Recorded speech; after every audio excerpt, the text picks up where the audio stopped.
Good day, everyone. Today I'll be demonstrating what we've started last Thursday. Diba? So, yung activity nyo last week, nag-create ng header na may title with, with a navigation links. Alright? So, here. So, title, these are navigation links. Okay? Tapos, dito sa may baba, nagkakaroon siya ng, meron siyang elevated effect or may shadow sa baba. And then, dito, when we hover our navigation links, meron siyang effects, hover effects, no? May transitions na nagkakaroon, no? Background as well as meron siyang ease effect, di ba? May kaunting ilang segundo, no? Saka, magko-cover yung background completely sa ating links. Yan, di ba? Okay? So, when we design our web page, yung unang-una natin gagawin is to lay out our page header. Kung ano ba yung gusto ninyong itsura. So, sa akin, ito na muna yung gagawin natin na meron tayong parang dalawang section dito sa header na part. May title dito sa left corner and dito sa may right corner mayroong mga navigation links. And these links leads to another page. Alright? So, first natin gagawin is to build or develop the profile HTML or a profile na document. Okay? And, in this demonstration, I'll show you first how syempre how it looks without in CSS, of course, and then we will apply the CSS or the styles and we'll see the difference immediately. And how the header stays on top when we scroll down. Yan. Diba, nasa top lang siya, hindi siya nawawala. Okay? Nasa top lang, nasa top position. And also, yung navigation natin is nagiging responsive. Okay? When we turn this into a mobile screen, yung smaller screen, nagiging responsive yung yung layout. Okay, di ba? Nawala yung mga navigation links at napapalitan siya ng isa na lang na button or drop-down menu. Okay? So, ganito yung gagawin natin. Yung unang-una, balayon sa nato, yung i-layout sa nato, ni ang pinaka-basic. Kaya ang nasa taas. Ay hatan mo ang tulad ko sa responsive layout, where if the screen is smaller like this, no, nagiging isa na lang yung button and then yung mga navigation links kanina nagiging drop down na lang sila. Okay? So, alright. So, let's do that. Okay? And, ayan. So, ito yung final na output. Don't worry about the main content first because there's a lot going on in here. Okay? Maybe you will see here is very simple but ang daming nangyayari dito kasi ginawa natin responsive yung mga containers dito. Okay, so for now, let's build up our header first. Alright, so let's close this. And now, here, proceed tayo sa ating Visual Studio Code, diretso. And then I already added a project folder named HTML Basics. And then inside HTML Basics, meron na akong nagawang folder to contain images. Okay, so dito ko ilalagay lahat ng mga related sa mga image. Okay? And then, first thing to do is we need to add a file, let's say profile. Profile, plus if you forget to add the extension file, yung magagawa natin is just a text, or I mean plain text file lang siya. Okay? So, kailangan din natin makakalimutan yung pag-a-add ng .html. Alright, so when we create an HTML file, ito yung pinaka-basic na structure. Okay? May declaration, doc type, tapos merong HTML na tag at may attribute na lang, tapos may value na en. Ito nga pala class yung attribute na lang. This is for the browser, no, na it helps the browser to identify if this document needs to be translated into another language. Also, yung code for English is en. So, if you want to make it Spanish, merong code para din dyan. If you want it to be translated into Filipino, meron din code para dyan. I mean, Okay. So, yung dito kasi class, yan. Yung nakalagay dito EN, kasi meaning to say, yung lahat ng mga text na inilalagay mo dito sa loob ng content niya is naka-English form. No? Okay? And then, if you write it Spanish, if Spanish yung ginamit mo dito sa loob, naka-Spanish yung mga text, meaning to say, yung browser, by this attribute, natutulungan natin yung browser na ma-identify niya kung yung document na to is kailangan siyang i-translate into an English. Okay? So, parang ganun. Okay, class? So, this is the default one. Yung HTML tag, mayroon siyang lang attribute with a value of EN. Okay? So, that's it. And, ano na natin, zoom out na natin. Then, balik tayo dyan. Ayan. Zoom in. Ayan. Para mas klaro. Okay? So, first thing to do, we need to structure our body content. Kasi nga, eto, yung basic na to, if we run this, okay, yung itsura niyan is eto lang yun. Okay? So, it's very basic, walang kalaman-laman. Dahil, syempre, walang laman yung body tag natin. Okay? So, kung sulatan natin yung kahit na ano, ayan, syempre may lalabas. Diba? Ayan. So, ngayon, yung i-add natin dito sa body is yung header. Now, let's add a header tag. Sinasabi ko sa inyo yung header tag ay parang yung sa mga navigation links where inside header tag, doon natin ilalagay yung mga title of our page, yung mga navigation links na nakalagay sa top sa atong website. Okay? So, sunod sa body tag, the basic is we need to add head to sa akong head to, and then nalagyan ko ng word yan learning HTML with CSS. So, ito yung ginawa nyo last Thursday. And then, let's add another nav tag, and then inside sa nav tag, we have components na a tag. Let's copy that one. Let's create another for project. This is for profile. Profile will be our first activity. Okay. So, but before makapag-create ng profile, let's build our header first. So, kasi yung header na yan is i-apply natin yan ng paulit-ulit dun sa mga ibang pages. Okay? So, makikita nyo rin yan kung ano yung sinasabi ko. Okay, so meron na tayong sa header, may dalawang ori tayo na head to and nav. And then sa loob ng nav na yan na tag ay may 5 A tags. Kung pala class, yung A tag pala, this is for tawag nito, ito yung ginagamit para navigate tayo dun sa ibang pages. Kasi hindi naman iisa yung page na gagawin natin sa isang website. Madami eh. Merong sign up, merong index, merong homepage, merong at kung ano-ano pa, profile page or about page, diba? So, it leads to another page, no? Yung href dito, this is to hold the exact location or the path location of the links. Okay? So, mamaya, ko sa inyo mamaya. Basta yung A na yan is in navigation links. Mga links yan sila. Okay? That it leads to another page.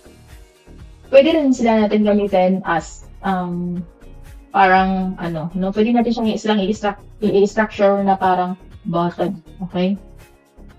But usually, ginagamit sila to navigate other pages with talaga. Okay, and then, ayan.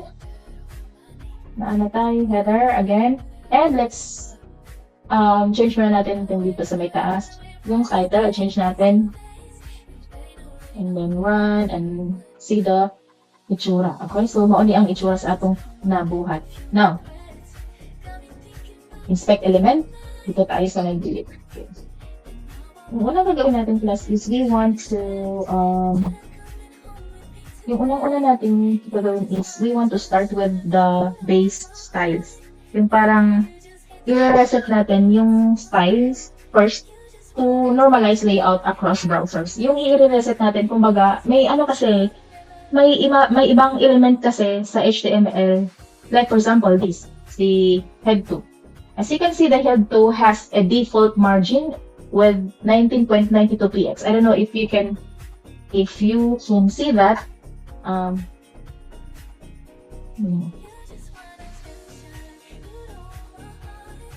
Let me, yan. I don't know if,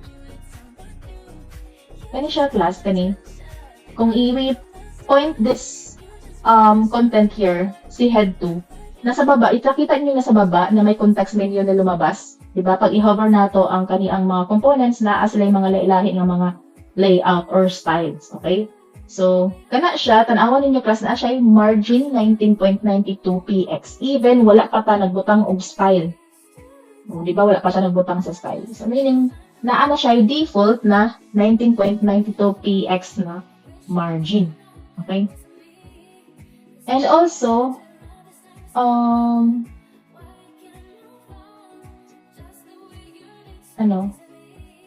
yun lang.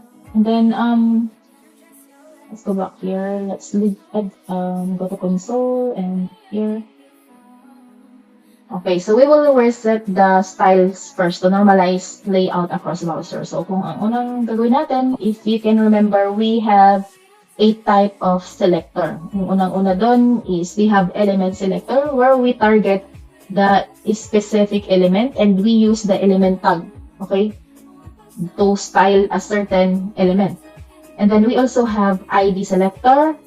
If mag-style ta og element, gagamitin natin yung ID. Meron din tayong class selector. Kung mag-style ta og element, magamit ta og class selector. Okay? And na ako tayo gitawag na universal selector. So universal selector is, ano na siya class? It targets all element. Okay? So, magmita. Isa sa CSS styling na one of way to style a an element is to have an internal CSS or internal style. So internal style is magbutang ta og style na tag inside sa head tag. Kani di ba? Naata sa usa ka document, okay? And then nabutang tag style tag mo magsulat ra tag style mo suggest na dayon na siya. So i-select lang na siya.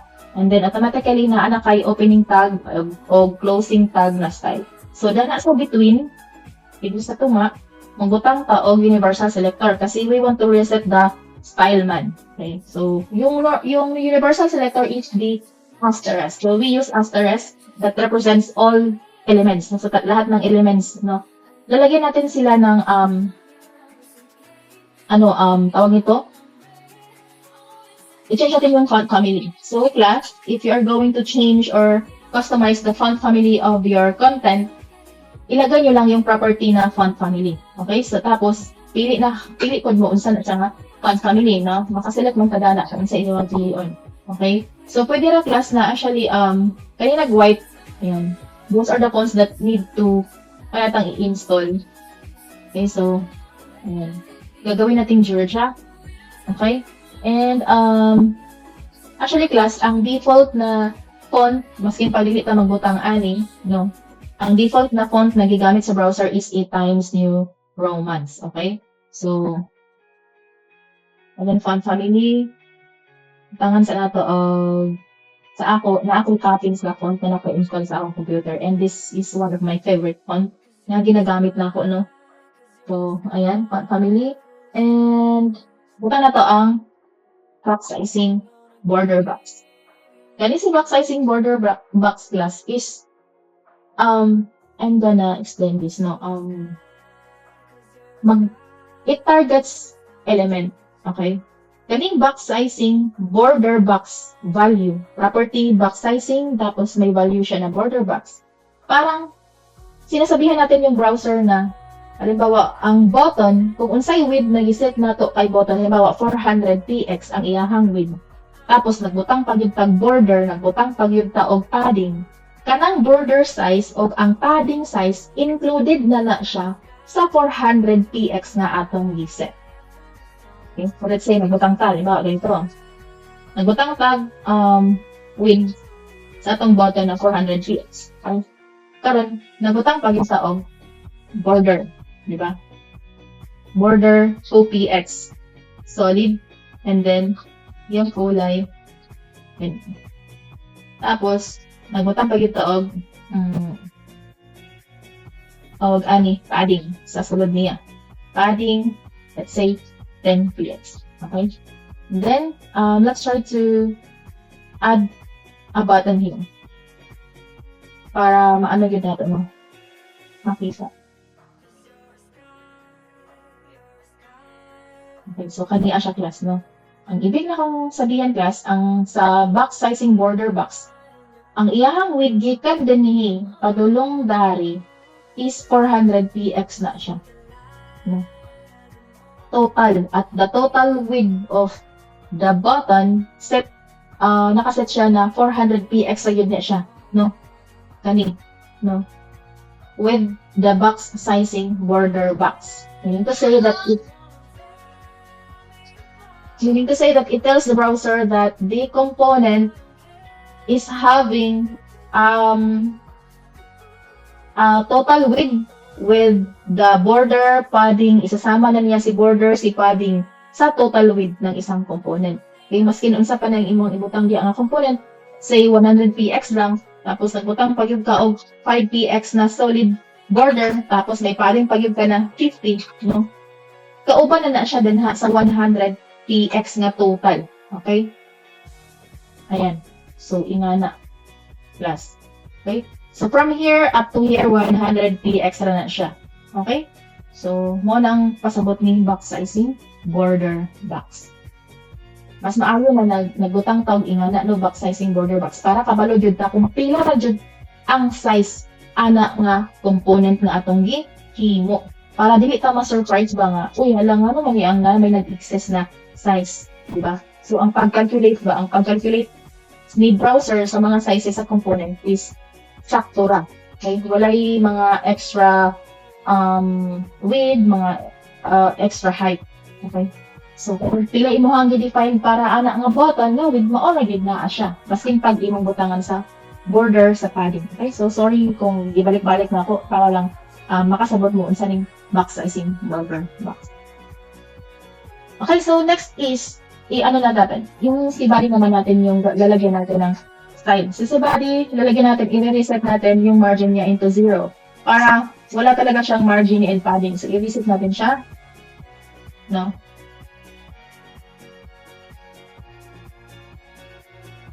Tingnan natin class. Lalagyan mo natin siya ng kulay. Tapos, papakita lang natin, tingnan na natin, alisin na natin yung margin and padding. Okay, si body, sinet lang natin yung background color as aquamarine. So, that is our body. Okay? So, nakita niyo kung ano yung nakulayan dyan, yan yung body natin, body tag. Okay, so, pag lagyan natin ng margin 0 and padding 0, ayan, nakita niyo ba? So, nandito siya sa magilid, nag-start yung mga text, yung content. Okay? Whereas kanina, ayan, balik ko. Ayan, diba? Mayroong kaunting, tawag dito, space, no? Before sa edge ng screen. Okay?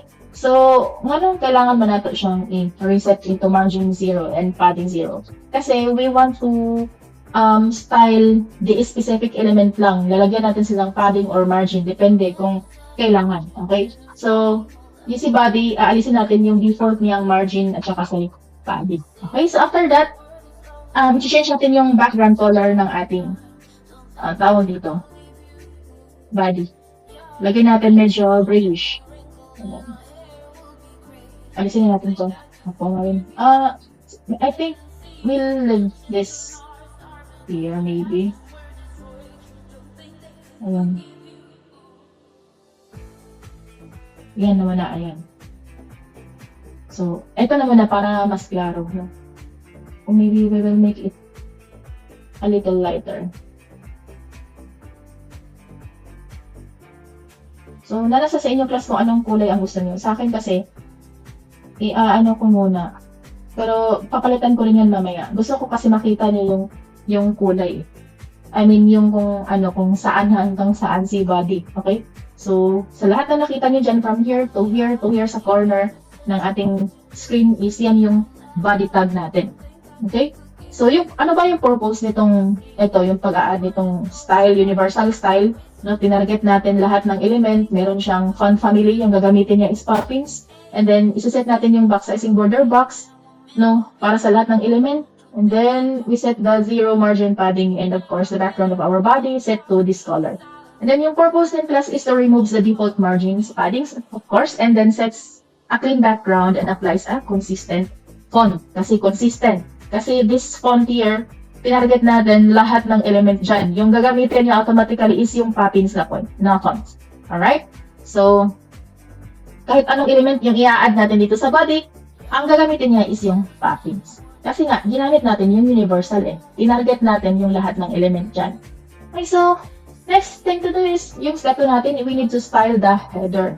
Okay, so as you can see here, yung header natin is nandito pa, no? Parang columnar yung pagka-style niya. Kasi nga, here and here. Okay? So, gusto natin na magiging isang row lang sila. Meaning, they are aligned with each other. So, kaya si component at saka si title, dapat dito lang no, sila. Okay? So, nasa isang line sila. Alright? So, we need to style our header. So, yung header class. Sa header class pa nga pala, ay sa styling, din sa developer tools, we can also directly set the style here. Okay?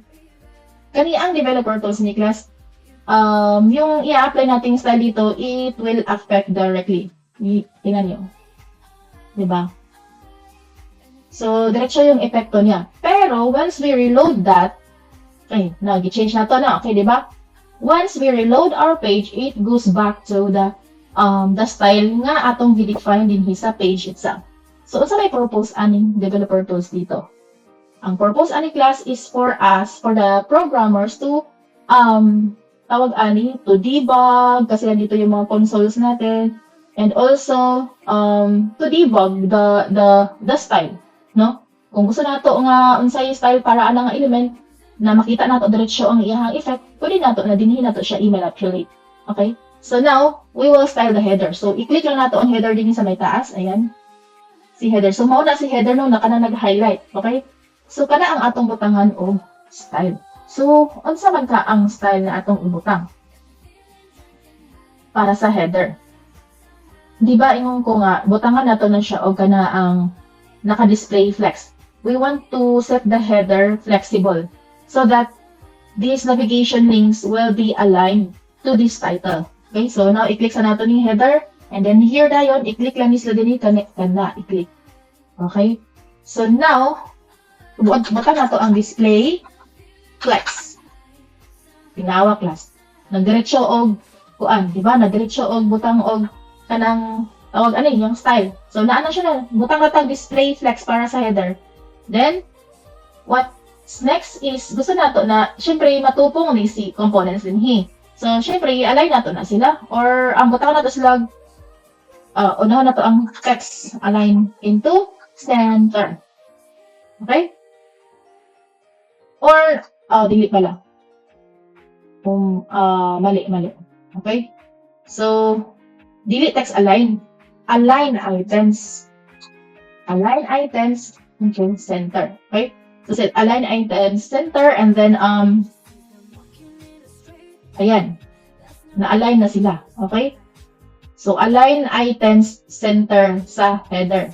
Now, gusto nato nga, syempre, si components or navigation links, din sila mag-start sa right corner. Dinahapon si title sa left corner. So, ang atong i-add na class is ang justify content into space between. Ayan. So, makita niyo class, pag i-hover na to ang kaniang style, is iyahapong i-highlight, no? Muna si space nga nabuo, no? Naghatag siya space between kay title o sa navigation links. Okay? Dinipod si flex, muna si flex, and aligned items. Ayan, naka-align na sila.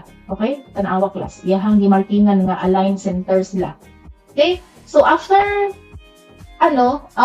may kulang pa. Kasi nga, dinhi tanawa class, nag-start sila sa pinakakilid. Now, we want to add a padding, no? Kung utara mo, anong padding man? Why not a margin? Okay? So, let's set the background first. sa ato ang header para makita nato, no? Set nato ang background into white gamit og hex format. Ayan. Ayan, white na siya. So now let's add a margin. Margin, let's say 50px. Ayan. So kung margin ang atong ibutang, like I said, anak ko, kung sa may kalainan ni margin o ni padding. Si margin class, muhatag na siya og space surround sa component or element. Naa siya sa gawas sa element maghatag og space. But, ang padding, tanawa class, tanawon niyo pag maayo. Si padding, butang tag 50px gihapon. Okay? Naagbutang siya og space dinhi sa sulod. So, mauna ang kalainan ni padding o ni margin. Okay? Si padding, dinhi sa sulod sa component mag-add og space. Si margin, sa gawas siya mag-add og space. So now, para sa atong header, dili man ingani yung kailangan natin na layout, dili ta magbutang og margin. Yan. Padding ra. Okay? Now, sobrang nasad kaayo kadako ang padding. Actually, class, pwede ta magbutang og values, na ilahi nga value dani, no? Pwede ta magbutang og value nga duha. So, butang tag 20px. So, kaniya siya nga value, duha sila, no? Duha. Kaniyaan din sa top, kaniang sa una nga value, sa para sa padding, kaning 20px. Ang iyang gitarget ana, ang top, no? Dinhi, top, no? Top, bottom. Muna iyang gihatagan og 20px. Okay? Para sa 40px naman, dinhi sa 40px, nakabutang sa may right na, dinhi sa right value. Para na siya sa left and right na padding. Class, this is also applicable to margin, na pwede ta mag-ingani multiple values. If lahi ang, pwede rin natin siya inganion kung lahi ang value sa top, o sa left, o sa right, o sa bottom. Okay? So, pwede po nato na siya idungan. Pwede nato butangan og 10px and 5px. Tanaw. Upat. No, asa man ni ang 10? Kaha. Ang 10, dito na siya sa top. Ang pinakauna, top. Ang ikaduha, para sa right. Ang ikatulo, para sa bottom. Ang ikaapat, para sa left. 40px. So, top, right, bottom, left. March, anong class ba? Clockwise. Okay? Nag-start sa clock. Top, right, bottom, and left. So, kapag upat ka value, ang imong ibutang, lahi sila og sizes, inganion nato sila. Pero, if gusto ka nga same size ra ang both sides, tanan sides, all sides pala, edi ingana na lang.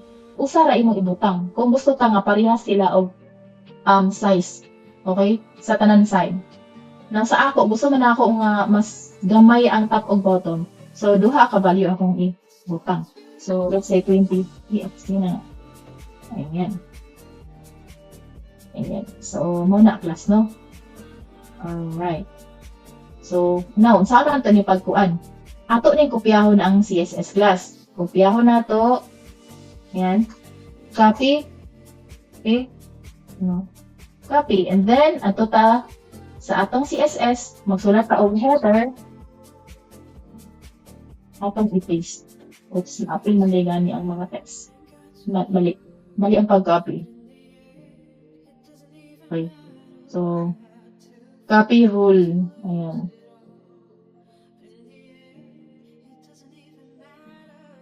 Pag-copy rule, dilitan namin natin siya og header. Ayan. So, i-listen natin yung mga naka-comment kay mo niya siyang pang-add ganin nga dili mo. Okay? So, karon wala pa na ako i-reload ha. Now, i-reload na to ang page ha, maski na ito nang i-change. Ayan.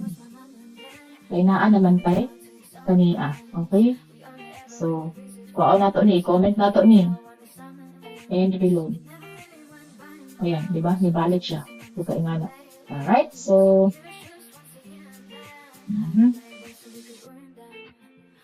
okay. So, naka-zoom out lang to ganiha. Plus, para maklaro ninyo, naka-zoom 200%. Maunang dako kaayo. So, back ako to 0. So, ayan. No? So, ingana ang itsura nato, no? Sa ato ang gibuhat karon. Okay, so, now, what's next? Pagkatapos nating naglagay na tayo ng background, naglagay na tayo ng padding, justify nato na into space between, kasi pinaghiwalay natin yung dalawa. And, what's next is, gusto nato mabutang og ani box shadow to make it elevated, no? So, mas ang shadow class kay murag gid kaayo no kanang interactive sa ayo siya tan-awon. Okay, so to add a shadow, we just write the CSS property box shadow, and then yung value niya class is para sa horizontal, na ay isa pa vertical set para sa blur, and ang last is para sa color. Okay. Now, unsa may value para sa horizontal? Syempre pixel gihapon class. So pila ka atong butang ng horizontal? Let's say 10px. Tapos din sa vertical is 20px. Tapos ihang blur, pila ka px, and blur is 25px. And yung color is, ang gagamitin natin is syempre RGBA. It's because we can set the alpha or the opacity or the transparency of the color. So yung shadow syempre black jud sa class. Okay? So black, no, RGB color for black is yung code niya is 0,0,0. And then yung last nito, yung 0.2 na yan, that is for alpha or transparency of the color. Now reload our page and you will see the effects here. Okay class, so yung nakikita nyo is sa bottom lang. Okay, if we add a margin for the meantime, let's add a margin. So para makita ninyo na naagyapoy shadow sa tanan both sides, sa tanan sides. Okay, so tingnan niyo dito na ay mga shadow di ba? Alright, so it's up to you what is your layout for your header. Okay, so kung gusto niyo na mag-stick sa ingani, so why not, di ba? But for me, ang ganahan ako is ito ang ganyan. Ayan. Alright, so that is better. Okay, class. And next is I need to change the color of this title. So gusto na ko siya i-change ang color para malahi. So unsa man atong i-target ato na element C head 2. So i-inline style na lang ako siya. So other ways to apply CSS or a style para sa specific element is we will use inline style. Yung inline style class is we add attribute style na naa sa opening tag ng ating element. Nasa opening, no? This is an opening tag and this is the closing tag of H2. Okay, so yung yung attributes nato jud ibutang jud na siya sa opening tag per me. Dili na siya sa closing tag. Okay, nagets niyo ba? And then dito sa style, change ko lang yung color sa text. So to change the color of text, butang na nato ang property na color. So yung color na yan class is para na jud na siya sa text. No? I-change siya ang color sa text. So, gusto na ako, for the meantime, na lang po. Okay. Ayan. Ayan, na-change na. Okay? Into that color. Alright? So, ang gusto ko na color kasi is, yung medyo orange. So, I want to change it, na ako'y color din yung nakuha. No, D24, D24, C78. Okay? So, D24 and C28. Reload and ayan. Alright? Okay, class. So, it's time for us to remove this background color na. Remove na to ni sa body. Lang na to. Dili siya remove. I-change na to into grayish. Okay, so F2, F2, F2. Ayan. Alright? So, now, what's next? Humanadani sa title. Ang next na to na buhatan o style is yung tawag yung mga navigation links. Okay? Gusto ko sana class ipapakita yung stick na position ng ating header, yung katulad kanina, kaso wala pa tayong mailagay na content dito. So, hindi lalabas yung scroll We will try if, hindi pa rin nalabas yung scroll. Okay, so, para lalabas yung scroll dyan, maglalagay ako ng mga madaming pictures siguro dito. So, ilagay muna natin yung mga pictures. Okay, so, sa image, and then, gano'n na to, plus para mapuno dyan to ang, content. Ayan. So, nakita nyo na, pwede na tayo mag-scroll, diba? Napuno sa picture ni Angelina Jolie. So, karon gusto na ako, klase nga, pag mag-scroll down ta, dapat mabilin yung header dinhi sa taas lang. Okay? So, paano siya? So, para mabilin lang siya, balik ka dito sa ato ang CSS rule para sa header, yung sa may taas, before sa display flicks, butang na to ang position na property, and then butang na to siya of sticky. Ayan. Okay. Niliload na siya. Yan, wala diya po nag-effect. Kaya naman, it needs to have a top property set to 0. Reload the page, and ayun. Okay, so diba, ano na? So, we have now our header that is sticky sa top. Okay, so mag-scroll down pa, na-arya po na siya din ha. Okay, and to make sure that our header stays on top when scrolling, butangan na ito po the close the index. Ito lang pag-value na 1,000. Okay, so whatever ganyan. So, para mag-stay siya sa pinaka-ibabaw sa mga component or content. Okay, so now, we're done with our header style, and where we'll proceed to our styling our nav. So, nav, we'll make a nav, gagawin natin display flex din. Okay, and then, alisin natin yung mga picture siguro, kasi it's kind of annoying. Maybe we will last one.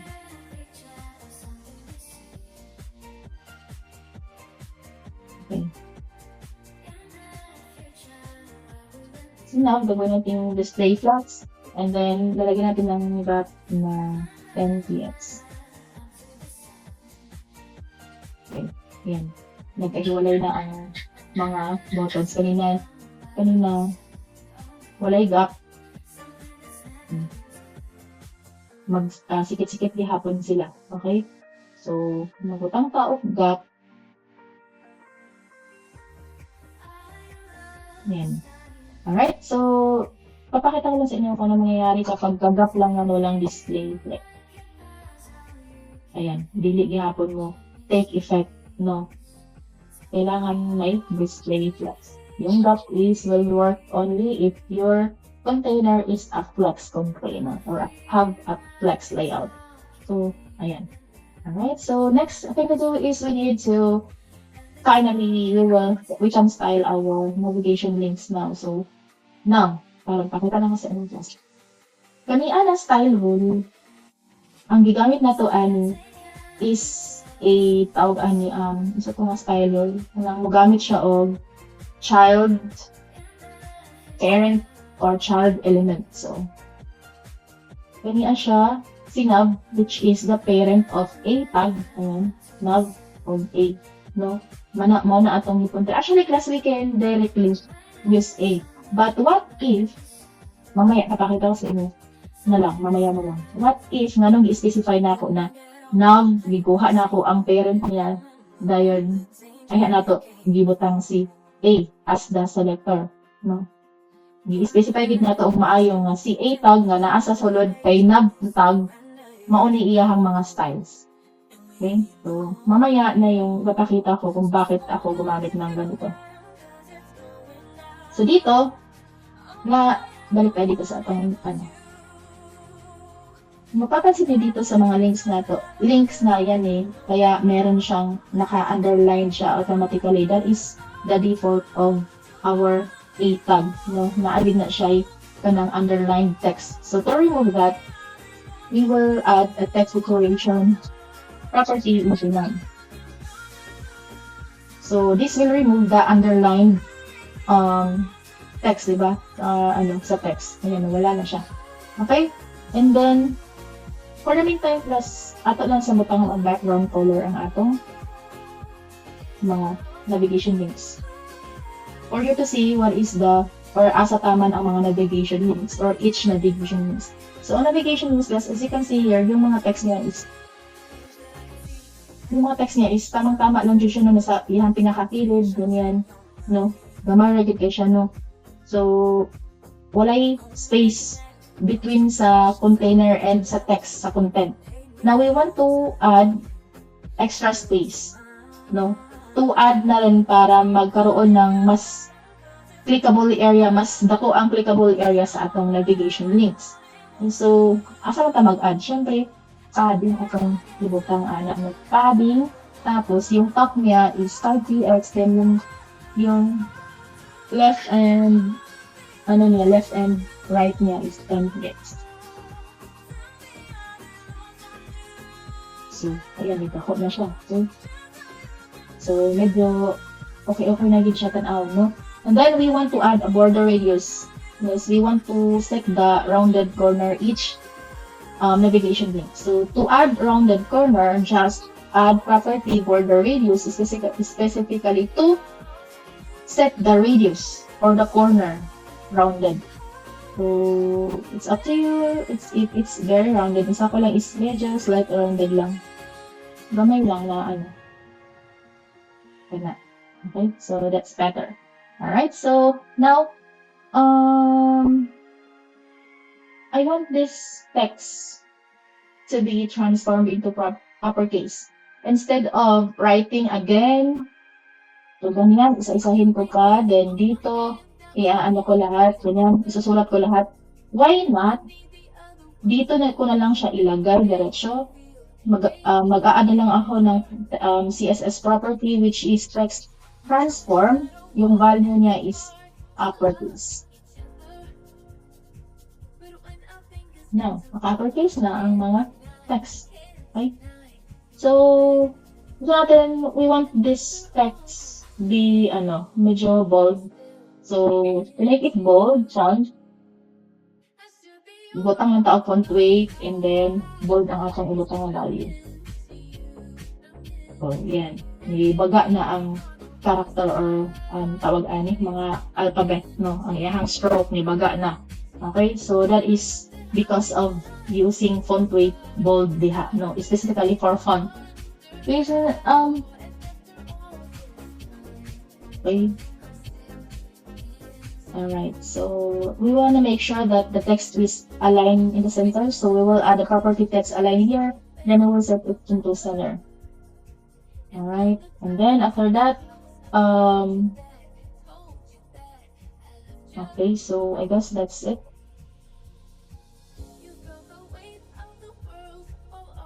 Okay. So now we will create a hover effect. No? So to make a hover effect, naatay hover na style tawag ani na pwede natong i-add sa ato ang selector. So tawag na nato sila specifically for A, and then colon, tapos nangita ta sa magkulang ko sa ano. Ayan. Mag-a hover. So, kami siya classmate kasi pag i-hover na si navigation link si A, mauna yung i-apply na style. Okay, so, ito na to, i-remove natin yung background color and lower, lipat it here. Okay, kung i-hover na to, ay mo gawas ang background color, and then we will change the font or the color of the font into white. Kasi pangit naman na dark yung color or background color, tapos yung color mo is black, di ba, or blue. So, we will make it white. Ayan. So, ayan. O, di ba? So, mali ang pinaka-basic na class, no? Pag i-hover na to, navigation links, so, naa siya background color. Okay, so, ang navigation link pala is naa siya default na color naman siya purple. So, we want it to change the color as well. Here, iset na to sa ako ang theme color, which is having this color. And ayan, alright? O, pag i-hover, diba? Okay, so next. Ang sabi ko kanina is, ayan. Muna yung pinaka-basic, okay, class. And, now, kanina, sa pinakita ko kanina, asa ba yun? Asa pinagutan?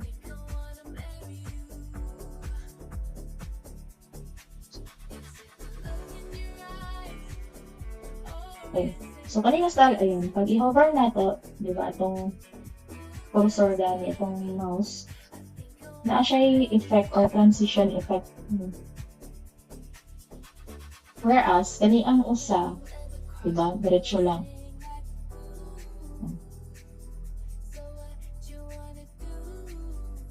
So, dakuan sa nato eh.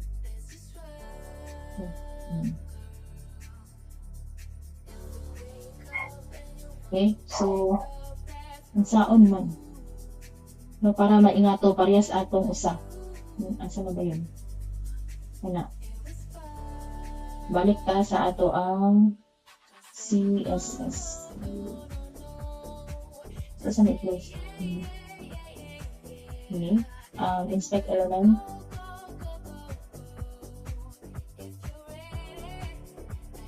Then, sa inspect element, target na to si A. Ayan, yung A. Okay. Si nav A. Hindi ta mag-add of style para makita na ito diretsyo. So, butang na ito siya position into relative and also i-hide na to ang iyahang overflow into header. This will prepare us, or this will prepare the A tag for the transition effect. Ito ang pag i-hover na to, ang background color is na siya smooth effect, no? So, overflow header, and then buta na to ang V index into 0. And buta na to ang transition.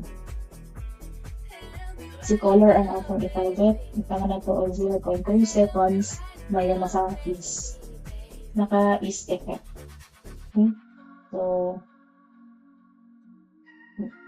ito na ako. So, ginahinay na baya siya ang kuan sa color. Okay, di pares ganiya nga diretsyo. Okay. So,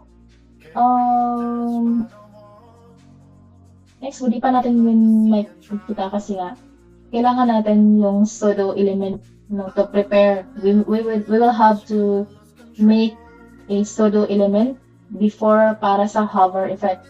So, needed na to magbutang og kanang before style, no, atong ital. Ato sa naikopya niyo atong i-add. Ibutan nato dito.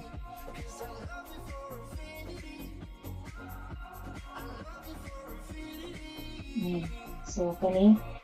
And then, kani as sila class, this is to prepare for the pseudo element para sa atong a-tag, no?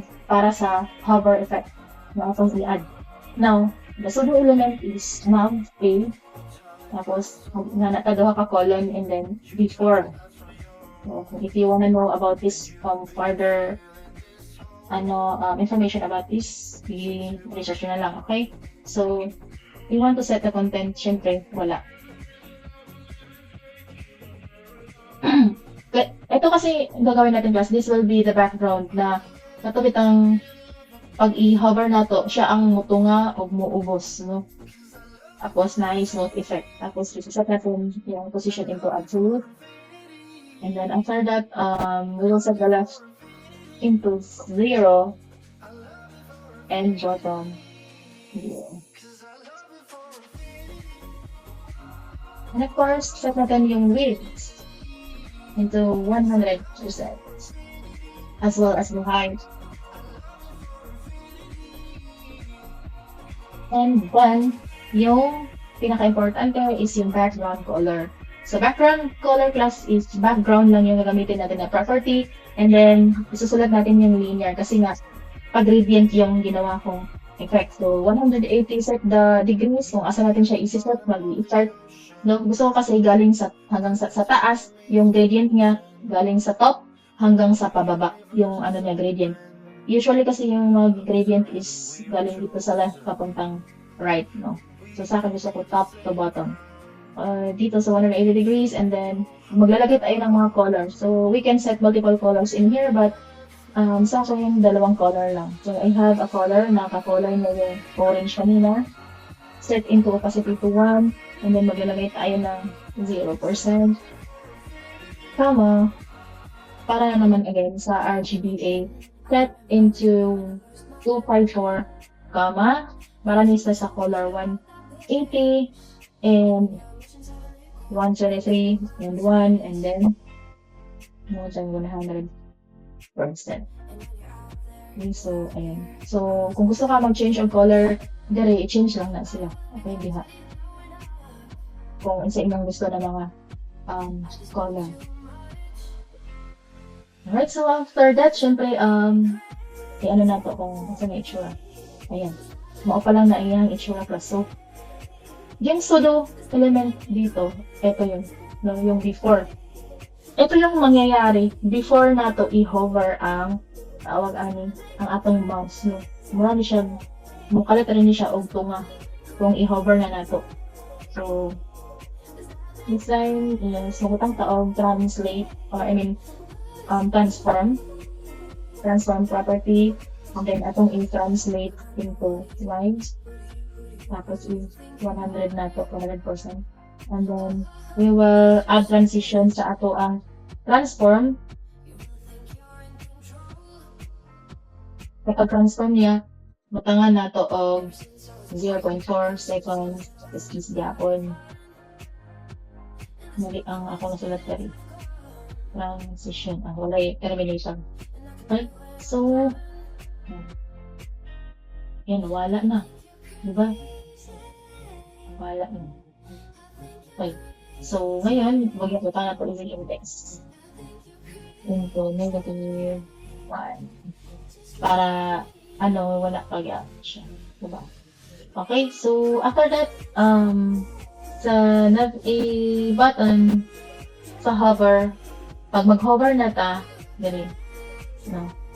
Nag-change na tag color into white. So, dinhi, magbutang pa dinhi before ana, yung tag nav-a, ganyan, hover. Pag hover, tawagon natin ang katong before nga. Tapos, i-transform na to into translate y into 0. And, alright. And,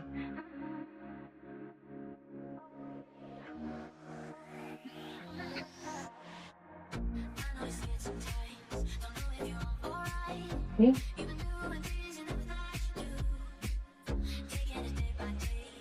Marami something because of this. So, remove na nato ning when we hover. So, if i-hover na to ang mga navigation links, dapat ang iyahang i-perform lang is yung color na i-turn niya into white color. Okay, so you can see here, review. Diba? So, lakihan natin.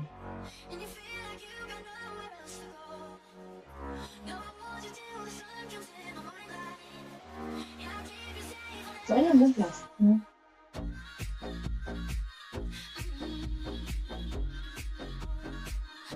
Alright, so, ganun lang.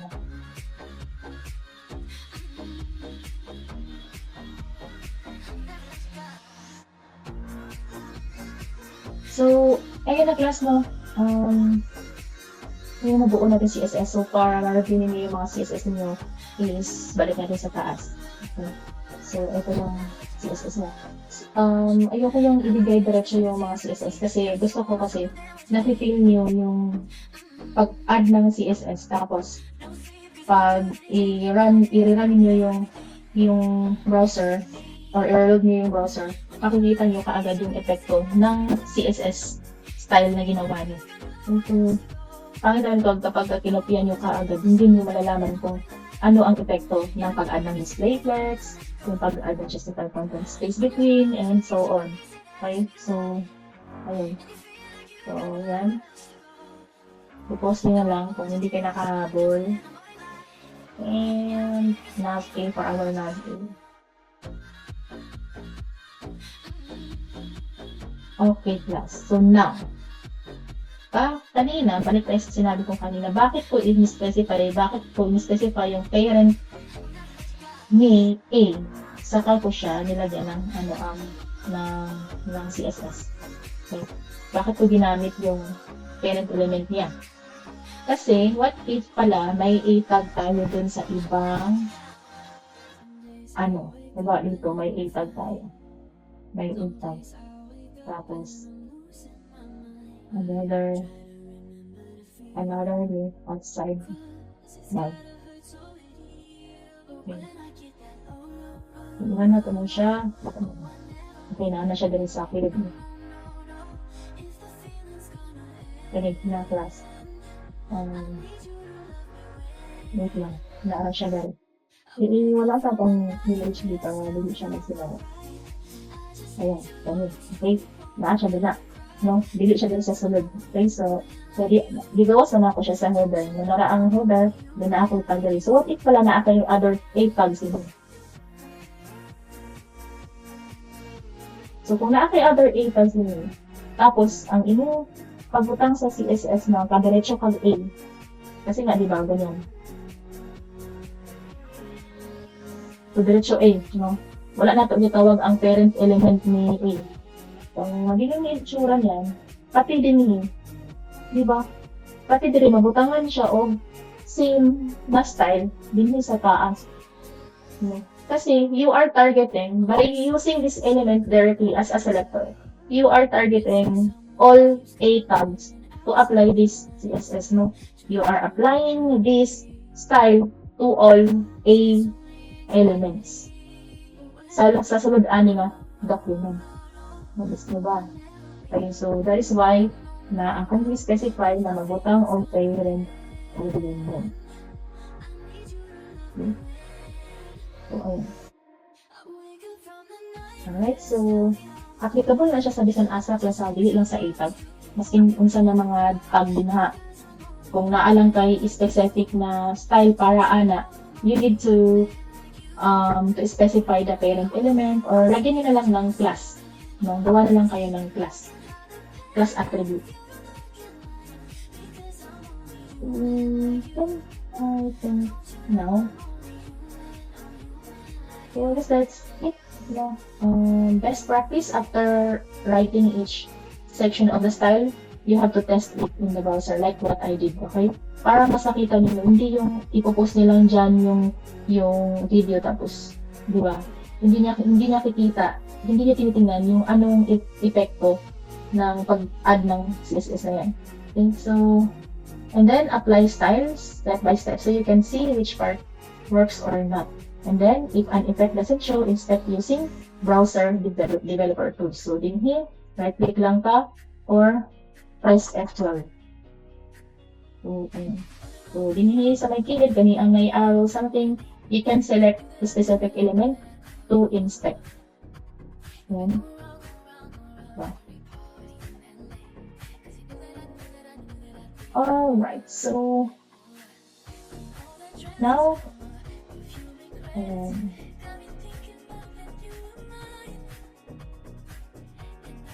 I think that's it for now. Wait for the header section. So, dagdagan natin yan later.